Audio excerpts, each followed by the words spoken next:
Welcome to today's webinar on property processing. I'm Therese Gurgis from the consulting team, and I've been at class for 2.5 years. I've also used class for about 5 years. So just a bit of housekeeping before we get started. We'll be taking questions throughout the webinar, and we'll do our best to respond to as many questions as possible. I will answer a few questions at the end of the webinar. We will also provide all the questions and answers following the webinar. The webinar will be recorded and made available via our website, and at the end of the webinar you will receive a feedback survey, so it'd be appreciated if you could complete that. In addition, I've attached my PowerPoint slides and resources, which I will be bringing up as we go through the examples, on the GoToWebinar application, so you can download them and refer to them as we go through the examples and jot notes as we go along. So just as we wait for more attendees to join us, I have a poll that I'm going to send out.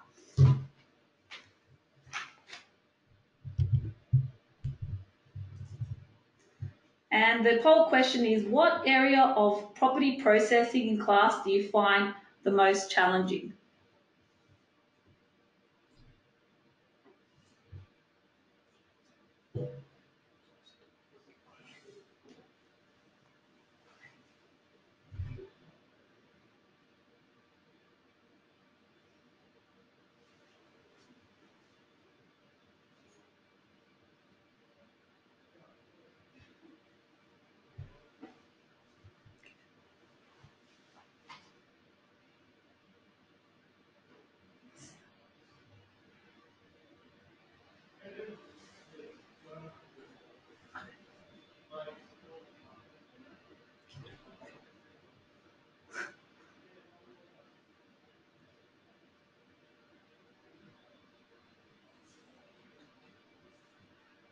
Okay, so I'm now going to close this poll and I'll share the results. So what was commonly answered as the most challenging is buying and selling property, as well as some people find depreciation also quite difficult.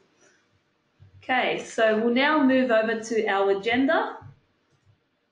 So today's agenda will look at setting up property accounts and limited recourse borrowing arrangements. We'll look at setting up depreciation schedules. This will look at the focus on take-on funds and setting up quantity surveyor reports. We'll also look at buying and selling properties, processing rent and expense transactions, and lastly, revaluing properties. So I have two funds that were transitioned that we'll go through. So we'll go through the summer property super fund, and now I'm going to show you how to set up a property account. So this property, we are going to go through the purchase later on during the webinar. So to set up a property account, we navigate to investments, property, and we enter a code. So the code just has to be unique within the fund. The description, so this, I usually prefer to make the description the property address.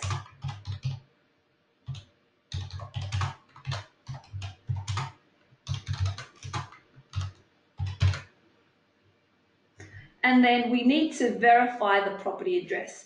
The importance of verifying the property address is to enable us to obtain a property valuation when we revalue the property come year-end processing. So I'm just going to enter the property address, and as we start typing in the address, possible addresses will come up, and we just have to select the correct address. So the first one looks right to me, and the property identification number will also appear. So this is, if you want to double check that you've got the right property, you could refer to the identification number with your council rates statements. So I'll just activate this account, and pretty much we've just gone through setting up a property account. I'll take you to the browse holding accounts, and we'll now go through the configuration of a limited recourse borrowing arrangement. So the Camperdown property has an LRBA attached. So what we need to do is first configure the property account to reflect that there's a limited recourse borrowing loan attached to that account. This is so that these amounts get reflected or mapped to the right sections of the return. So if I select the Camperdown property and edit, so let's assume we've already verified the address. Something you do when you have a property transitioned onto class, you have to verify it as we went through. So to change the reporting categories, we'll just select Enable Editing and Reporting Categories. And all that is required to be changed for the property is the tax return classification.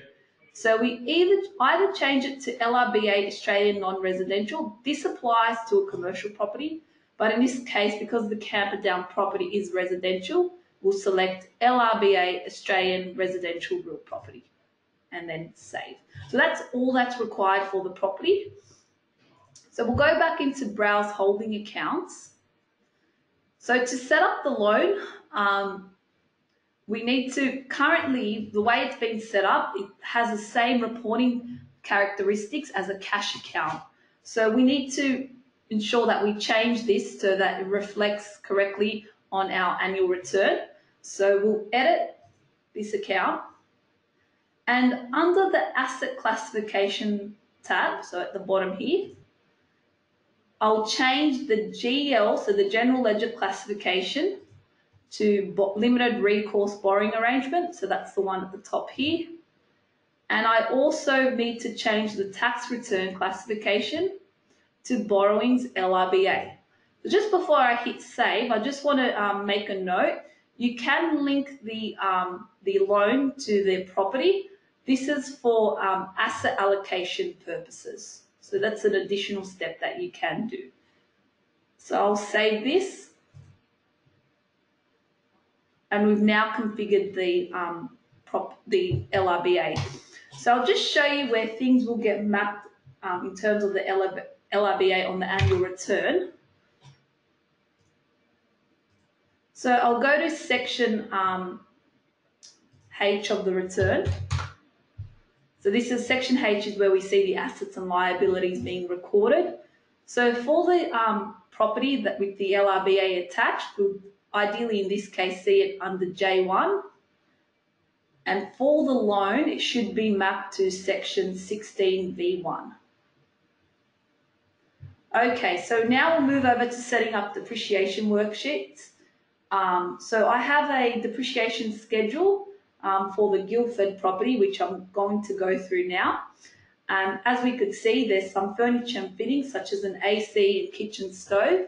And this is pretty much the depreciation schedule at 30 June 17, which is the year the financial year we've brought the fund onto class. So what usually occurs is because setting up a depreciation worksheet is an additional transition service. If this is not requested by our transition, or if this is not requested in the transitions process, our transitions team will set up each of these property accounts or each of these furniture and fittings as separate property accounts. So I'll go into the Spring Super Fund and show you how we'll go into the opening balance. And as we could see, the AC and kitchen stove have been set up as separate property accounts. So we need to essentially amalgamate or combine these items to the main property. This is to enable us to set up a depreciation schedule to automate taking up depreciation each financial year. So I'll go through the configuration, which needs to be done at the start, and then lastly, I'm going to go through how to set up the depreciation worksheet. So to amalgamate the items, first we need to clear out the market value and book costs for the AC and kitchen stove. So I'm going to click on Edit Parcel History and click on the button Remove All Parcels, Save, and I'll do that again for the kitchen stove. edit parcel history, remove all parcels and save. And we'll also clear out the market value. So essentially these accounts, which I'm not going to show you now, you're going to delete these accounts because they're no longer necessary. So I'll submit. So now to amalgamate the opening or the depreciation schedule, what we need to do is edit parcel history, and we have to add an adjustment. So the first line entry would be to take up the purchase cost, the total purchase cost of those assets. So I'll bring you back to the schedule, and pretty much it's the purchase cost, which is $6,000. So I'll enter this at 30 June 17. Doesn't really matter because we're going to create the schedule to reflect the correct purchase date. And I'll enter the amount. And the type will be first element. And we also have to add a description, so I'll just call it purchase cost. And then to reflect the accumulated depreciation, so this is the total depreciation that's been claimed in the past, I'll take you back to the schedule, and that's the $994.35. So I'll enter this at 30 June 17. And now I'm going to enter the accumulated depreciation as a negative figure or negative amount. And first element again, and my description, I might as well call it accumulated depreciation. So I'll save.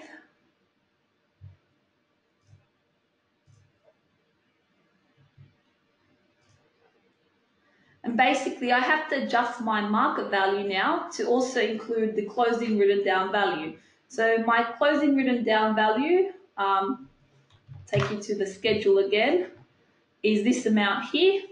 So I just have to combine the market value of the property with the closing written down value.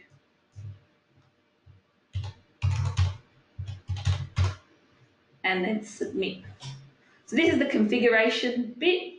Now we have to go and create the schedule. So we'll go and create the schedule. So where we do this is under Investments, Depreciation Worksheet. And we'll select New Fixed Asset, and we'll first capitalize the AC. And then the purchase date, so that's a purchase date on the schedule. The purchase cost. The opening written down value at 30 June 17. Sorry, the closing written down value at 30 June 17, pardon me. And then the depreciation type, so we're using it's capital allowance, and we're using the diminishing value method, and then we just enter the rate. So it's 15% per our schedule, and then save.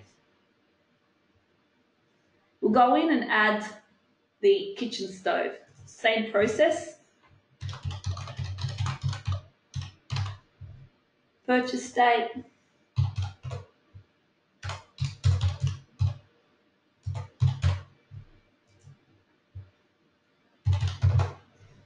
And then the closing written down value at 30 June 17.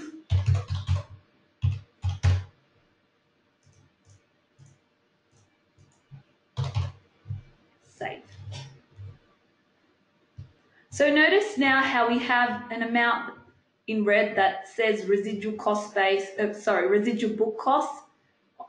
So this is pretty much the underlying book cost of the property. So although we're not going to depreciate the property itself, we still need to add it in the schedule. So I'll show you how to do this bit. So we'll go New Fixed Asset, and then I might as well call the description purchase cost. The purchase date, so that's the purchase date or the contract date of the property. And the residual amount.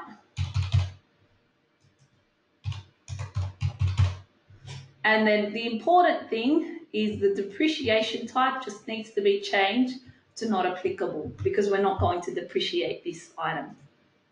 Save. So now we've created the schedule. So there's just a bit of work getting this configured and sorted. But once you've done it, depreciation will be calculated each financial year automatically. So there's no need to do anything manual from there on. Okay, so we'll now move over to our next example, which is setting up a quantity surveyor's report. So this is a common challenging bit that we find, but it is much simpler than it appears. So I'll bring up the quantity surveyor report that I have, and this is for the Camperdown property. So as we could see, there was the fund was transitioned onto class at 30 June 17 again, and there was prior plan and equipment and capital works being that was claimed. So the total amounts was totally being depreciated for 1 year is pretty much these amounts here, the first line item.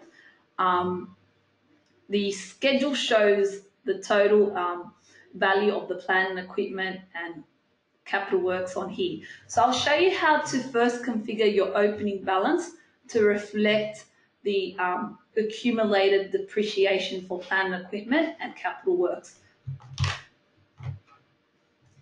So in the sum of funds opening balance, so I did this before the webinar.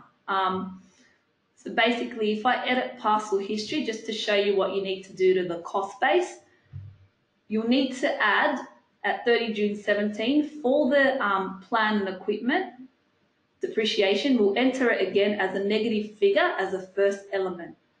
The only thing that's different here is with the capital works. So with the capital works, so the capital works that was claimed per the schedule is a total amount of 357. So I've entered this amount as a positive figure as a tax deferred item. This is because capital works is a tax only depreciation, and it does impact the cost base, and you want to correctly reflect this in your realized capital, your unrealized capital gains report going forward, especially in the event when you do sell the property. You want these tax deferred or capital works amounts to be recognized when calculating the capital gain. So this is why it should be entered in this format when it comes to Division 43 amounts. So we'll go through the configuration or setup of the depreciation schedule. So under investments, depreciation worksheet, again, I had set this up before, but what we need to do is line out the Division 40 and then the Division 43 amounts, and then the remaining amount, which would be the residual amount, we set it up as a non-depreciable asset. So I'll bring up the Division 40 plant and equipment. I just need to edit. And as you can see, I've added the purchase date, the purchase cost. So the purchase cost on here is pretty much the total amount on this schedule. And then the opening written down value is pretty much the 24,735 less the accumulated depreciation. So that's my opening amount. And then on here, I've selected the capital allowance and then diminishing value because the schedule is a diminishing value. We're using the diminishing value method. And the important thing is you want to select manual depreciation override. So I'll go through this shortly, why I've selected this. Again, I'll bring up the capital works. It's quite similar to the way I've entered plant and equipment. So again, we've put the purchase date, the purchase cost, which is the total amount on the schedule, the opening written down value, and here this time we've added capital works and prime costs. Again, we've gone in and said manual depreciation override. So each financial year, when you want to take up depreciation per the schedule, because we've selected manual depreciation override, it's pretty simple to add the depreciation per the schedule. You just click on edit and you enter the decline in value per the schedule. So I'll go in and do that.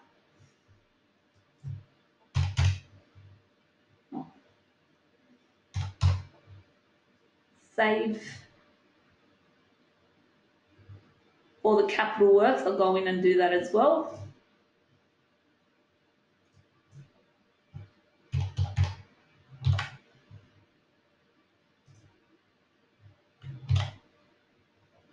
Okay, so we've taken up the depreciation per the QS quantity surveys report.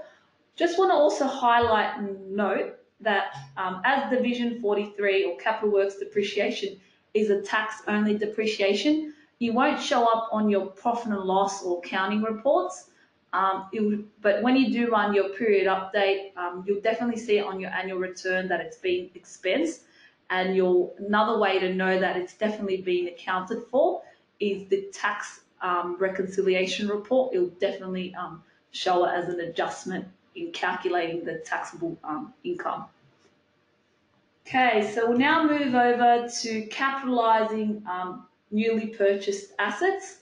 So if I navigate to my match transaction screen, the Guildford property had some capital works or capital improvements being taken out. So we can see 12,000 being paid out for new carpet. So to capitalise this amount, all we need to do is click on the menu button against the transaction. We select match to new, investment by, and then property capital improvement. Using the drop-down field, we can select the property and then submit. So to include this amount in the worksheet, again, we need to navigate into our schedule. And this is how we can also depreciate it going forward. So we'll go into the depreciation worksheet for the Guildford property. And we could now see that there's a residual book cost of 12,000. So this is just saying that per our schedule, there's a variance between the actual cost base that we have on class. So this is quite obviously the carpet that we just bought, that we just purchased. So we just have to include it in the worksheet. So we just click on create new. So there's a link here that allows you to create new rather than clicking on new fixed asset. And then basically the depreciation type, we select the type. So it's capital works. And then basically we save. So now we've capitalised that amount, and going forward, depreciation will be taken up automatically for that carpet. All right, so moving on to buying and selling properties. So my first example will be buying a property over multiple financial years. So I have the contract for the purchase of the DY property. This is the property we set up at the start. And basically, the contract date is 15th of June, so we could automatically assume that the settlement date is going to be after the financial year. So I'll bring up the settlement sheet. So the property does settle after the financial year at the 2nd of August. So I'm going to take you through this example. So as many of you are aware, when you buy or sell a property, you need two business events, and that's the deposit business event and the settlement event. That's the way class operates when it comes to buying or selling property. So because you're going to be entering the contract or the deposit event in the 18 financial year, what's going to occur is you're going to have an unsettled trade. So to go around this issue, I'll show you, we just have to set up a custom holding account. So I'll navigate to my match transaction screen, and we could see that the deposit as well as stamp duty was paid out just before the close of the financial year. So rather than taking a deposit or business event, we're going to park them in a custom holding account. So a custom holding account, for those of you that are not too sure with custom holding accounts, they act like bank accounts. So you could actually enter figures the same way you do for cash accounts. So I'm going to first go through setting up the custom holding account. So under investments, we click on custom holding account. Again, we enter a code that's unique. So I'm just going to call it deposit for now. And then my description.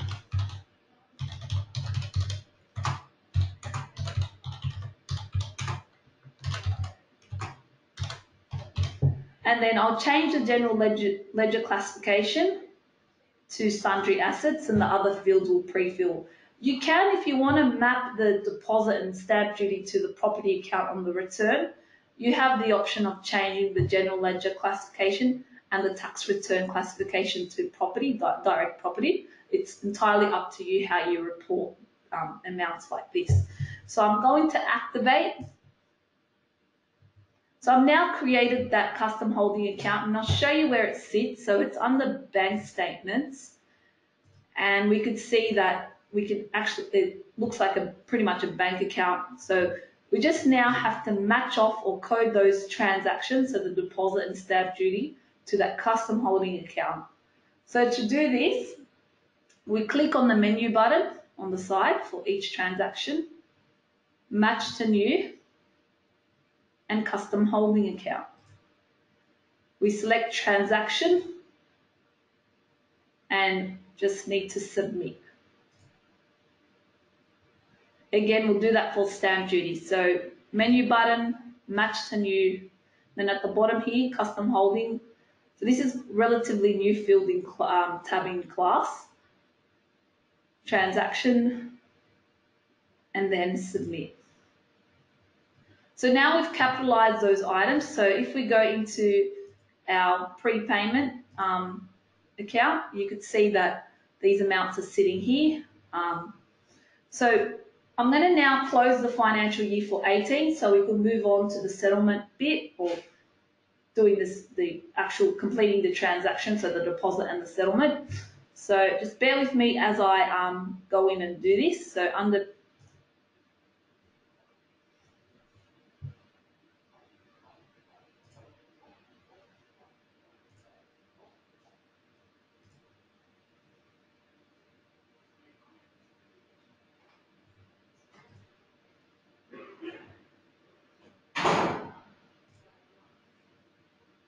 I will also close the financial year. Okay, so moving on to the settlement, or taking up the transaction, because we have now amounts setting up, we have amounts sitting in our prepayments account, we need to clear this account because, as I was saying before, to take up a purchase or a sale, you need your investment, your deposit business event, and your settlement business event. So these are business events here. So first I'm going to clear out this account. I could do this as of 1st of July, so I'm just going to go add.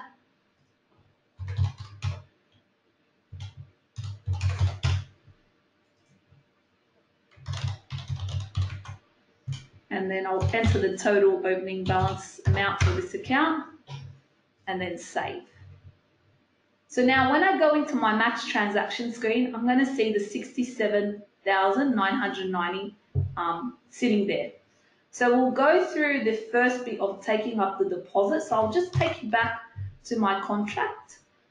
Basically, the contract date's 15th of June, as we are aware, and there was 50,000 that was made as a deposit, and the balance was 450,000. So to take up the deposit, we navigate into transactions, investment by, and then property purchase deposit. We select the property, so that's a DY property, and we enter the contract date. But because in this case we can't actually put 15th of June 2018 because it's the year that just went by, and we've closed off that year, we have to put it in a date that falls in the 2019 financial year. So I'm just going to put it 1st of July 2018, and at the end I'll show you how to reflect the correct contract date when it comes to setting up the schedule or the depreciation worksheet. Okay, so the deposit will be 50,000, and the remaining amount is the remaining amount on the contract. So this all looks fine, so I'm happy to submit.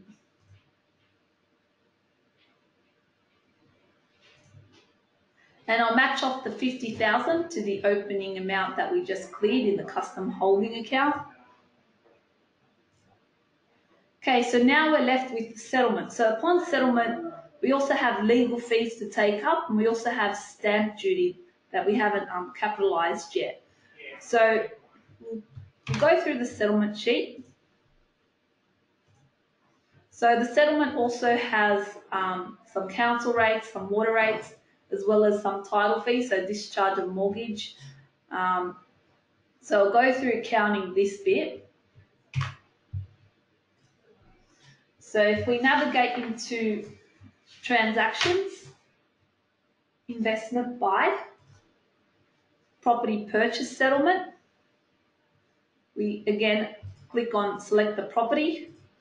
We put in the settlement date, so the settlement date is 2nd of August. Again, I have to put the contract date for a date that falls in this financial year, so I'm just going to go 1st of July. And the remaining amount is the remaining amount on per the contract. So it's not the remaining amount per the settlement sheet. So a lot of, often this gets confused, is a bit of a confusing bit for clients. So it's pretty much the remaining amount or the balance on the contract.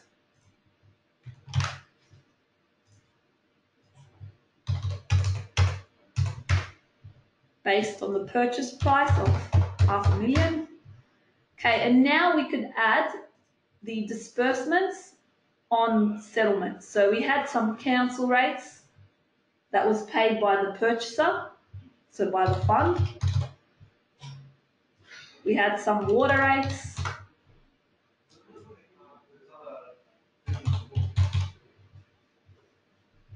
And then we had some title fees or a discharge of mortgage. So I'm going to capitalize them. And this was paid by the vendor. So to capitalize, all we have to do is mark the box where it says capitalize. And in this same business event, I'm going to also take up the stamp duty and the legal fee. So we can do it all in one go. So the stamp duty,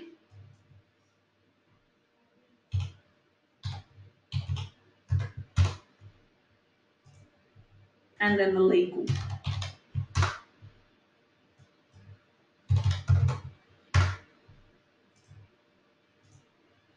Okay, so I've decided to capitalize, of course, the stamp duty and the legal fees. So I'm now happy to submit.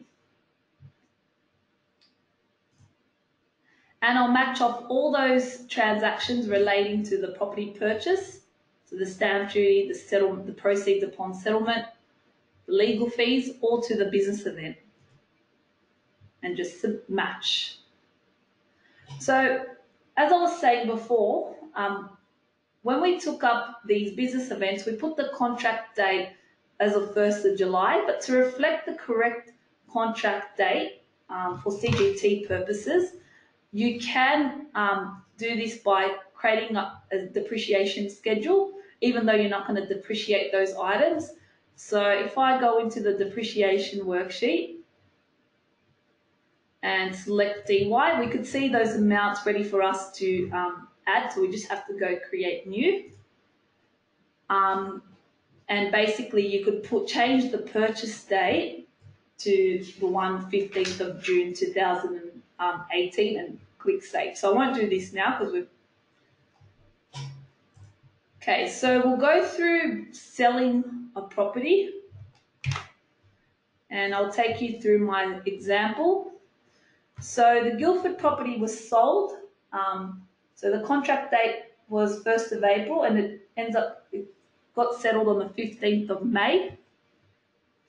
And what usually occurs in the market is the deposit doesn't go through the bank account. It sits in the trust or the agent's trust account. And as I was saying before, I think I've noted it a few times now, when you take up a buy or sell, you need two business events, which is pretty much the deposit or the settlement and the settlement event. So I'll show you how to show you how to account for this scenario when there's no actually deposit being received. So I'll go into my business event. So I've created this before the meeting. So I'll bring up the deposit business event.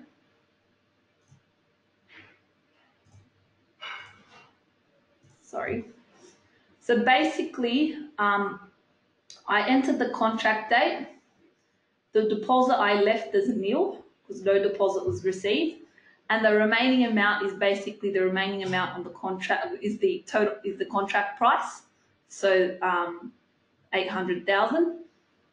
And basically, I'm going to now submit this because I initially saved it as an incomplete transaction, just to show you guys. So to settle the property, I'll bring up the settlement business event.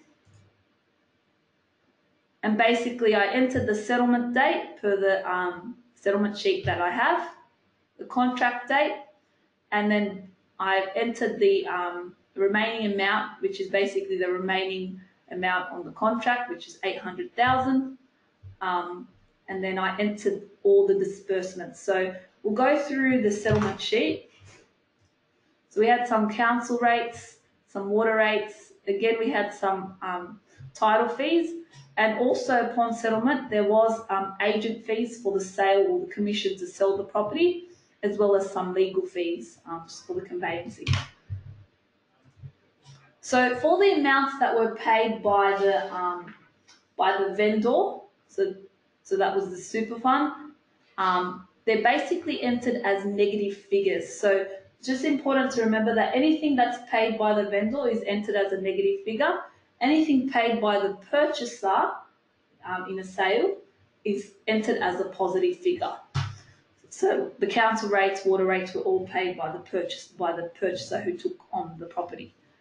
Again, we wanted to capitalise the title fees, the agent fees, and the legal fees. So I'll just submit them. So that goes through the initial bit of selling the property. As the Guildford property had an existing depreciation worksheet, because it had an existing depreciation worksheet, our job still we haven't finished the sale just yet. So we have to sell these assets in the depreciation worksheet. So I'll go into the worksheet. And if I select the Guildford property, first we would like to capitalise the legal fees, the agent fees, and the title fees. So I'm going to click on Create New.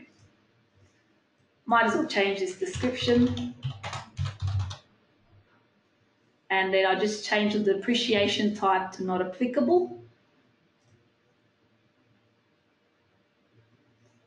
I'll do that for, actually one thing I forgot to tell you, and this is the main issue we find, is you have to change the purchase date to the day before the contract date. So I nearly made a mistake here, and it is a common mistake we find when we, with all the support calls we get with selling a property, is when it comes to selling the assets in the worksheet, people are entering the amounts per the contract date or settlement date. So you have to do it a day before the contract date. So in this case, I'm going to have to change all the assets I record for the legal fees, the agent fees, and the title fees upon sale to the 31st of March.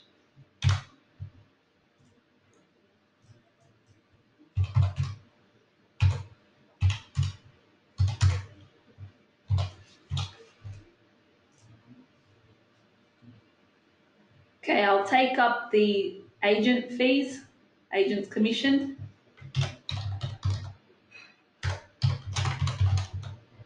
Again, I have to change the purchase date.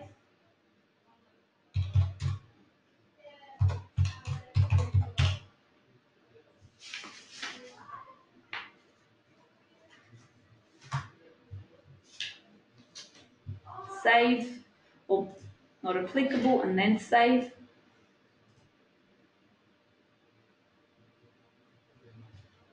And again, I'll take up the discharge of mortgage fees.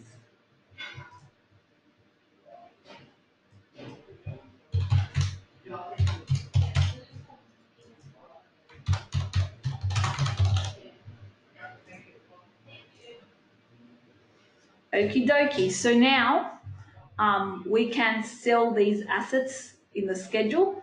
So once our residual book cost is, there's no variance in this case. Once there's no variance, there's a button at the bottom that says sell all. So we just have to click on that, sell all, and basically we've now disposed the property correctly. When you run a period update, the capital gains will be calculated, so as well as the depreciation that was claimed through the year. Okay, so lastly, well, not quite lastly, we'll go through taking up rental income and expenses. So I'll go through the Spring Super Fund. And if we navigate to the match transaction screen, we could see that each month LJ, we see some deposits from LJ Hooker, which is basically the net rent or net proceeds for that month in rent. So I'll go through what's considered best practice in terms of processing rental statements. So I'll bring up the rental statement.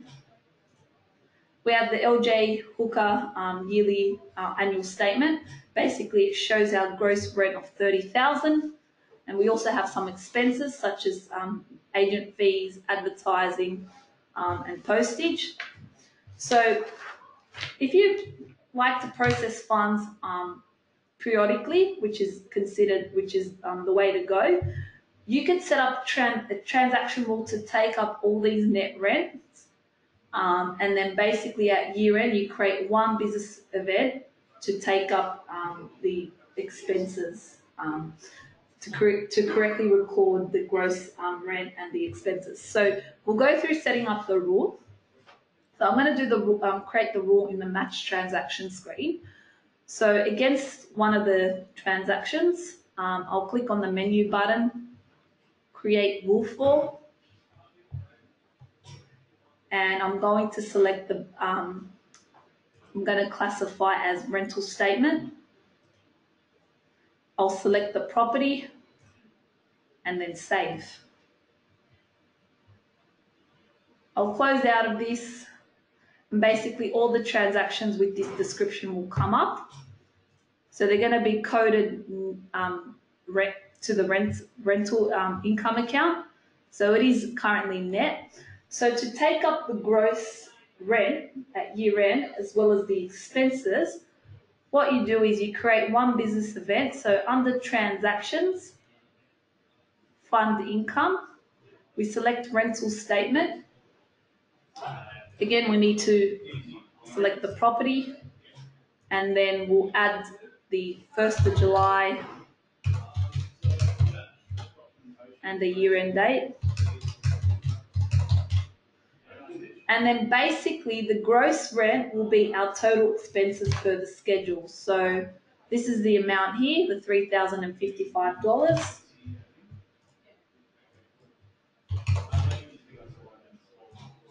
And now we'll take up the expenses per that statement. So we have some agent fees, some advertising,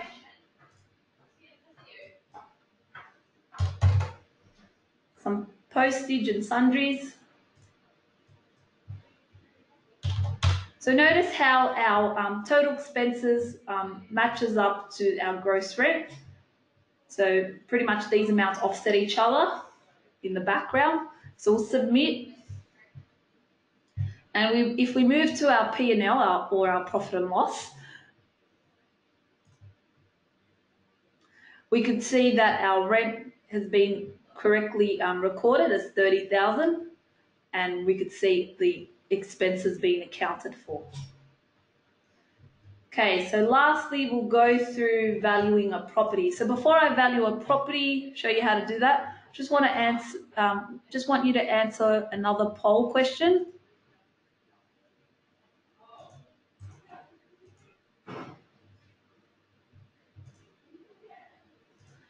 And the question is, what types of property integrations do you regularly use on Class?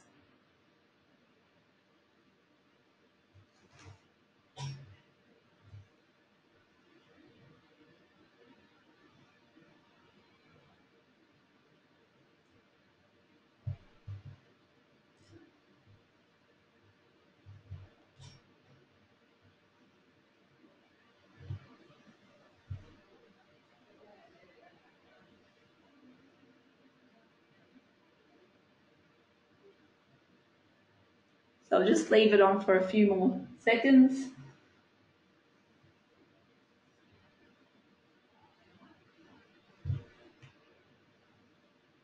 Okay, so I'll share those results, and the commonly used automation is the RP data automated valuation. So I'm going to be going through this now.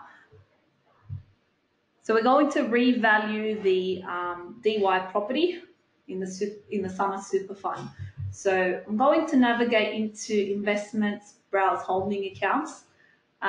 We've already verified the property with RP data, so that's before you value any property, that's the first thing you need to do.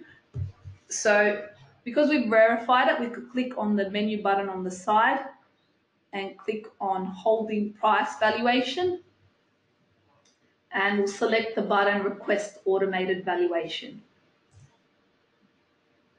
We'll click request automated valuation. So the property dynamics will come up, so all the features of the property as well as the last sale date.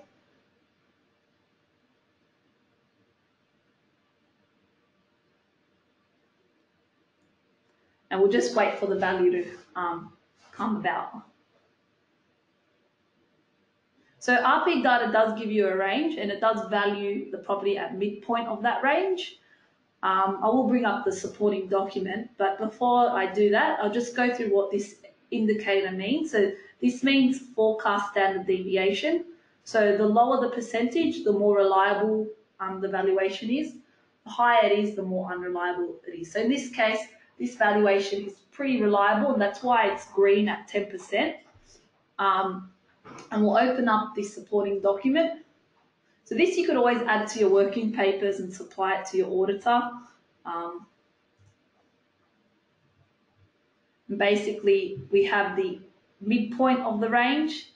We have some past sales history, other property dynamics, and past sales, which is basically how the value was calculated. So that goes, so I'll just approve this. Okay, so this brings me to my end of the webinar.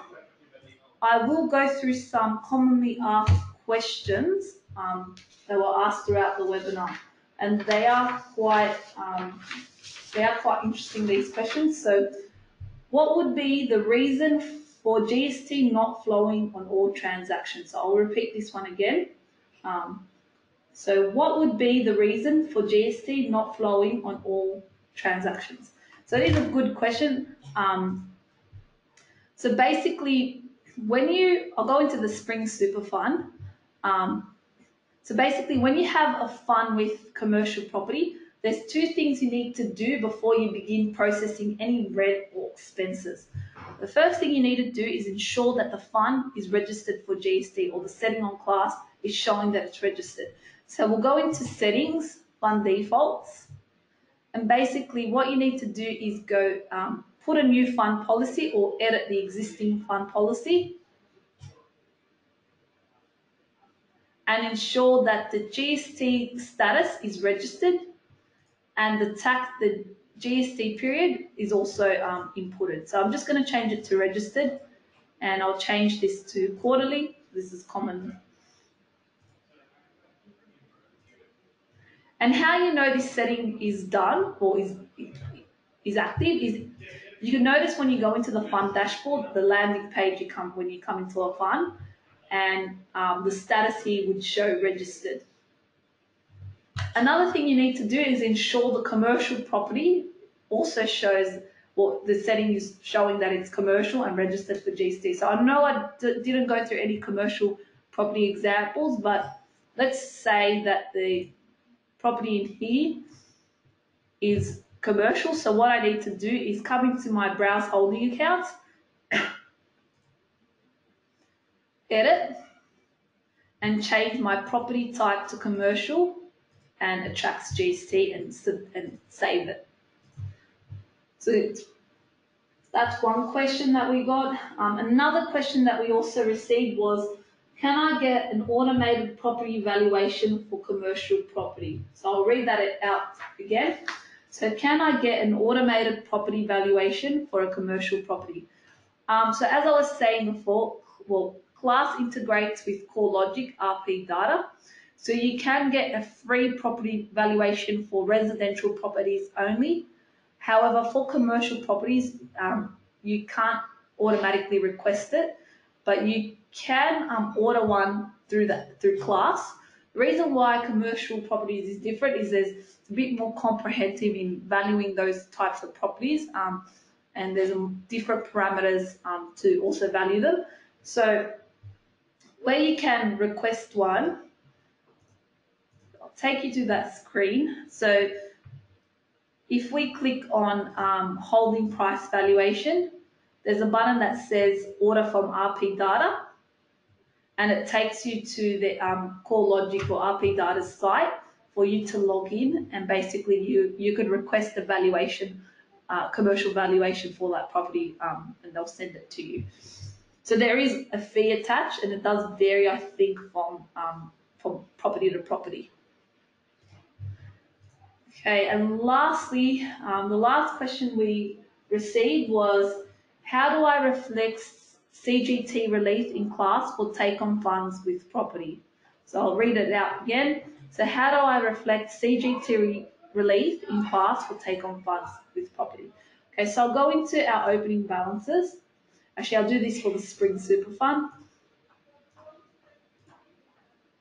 And if you wanted to reflect CGT relief, what you need to do is edit parcel histories. So you need to go into the cost base of that property. And there are adjustments that you could add. So we have two adjustments, CGT relief cost base adjustment and notional deferred capital gain. So the difference between the two is CGT relief cost base adjustment is the difference between the original cost base and the market value at the time CGT relief was taken up or exercised. Notional deferred capital gain is the notional gain carried forward or deferred and only realised once a property is sold. So you can reflect CGT relief in your opening balances, and we have those two items to allow you to do it. So this brings me to the end of my webinar. We will keep the lines open for about 10 to 15 minutes for you to raise any questions. I do appreciate if you could complete the survey, and thank you so much for your time.